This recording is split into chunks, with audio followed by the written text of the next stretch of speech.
Oh, so I missed that. I think that car's just been pulled into the... No, it's been pulled off. So, with the ladies in the front, it's going to be the Melton 89 in that first position, followed by the Leicester 10. Then there's the Scarborough Machine. Then there's the York 55 of Alice Hughes. But I think Alice Hughes is going to look to make a challenge on Ella Markham around the outside.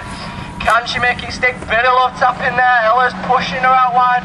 Does that give the Scarborough car a gap to get through? But the Melton 89, that's holding Ella up. So does that give Alice a chance to go around the outside? Yes, it does. So it's going to be the Melton 89 in the first position. York 55. Ella Markham seems to have got a problem on board. So it's the Scarborough car in the third position. Then it's the Scunthorpe. Then I think it's a Leewood car.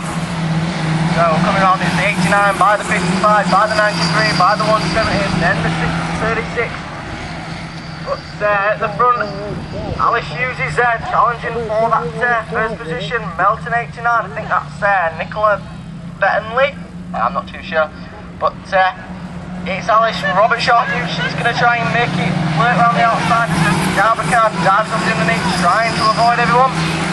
It's the 89 by the 55. Don't know if Ella Markham's got a punch on the front left-hand corner.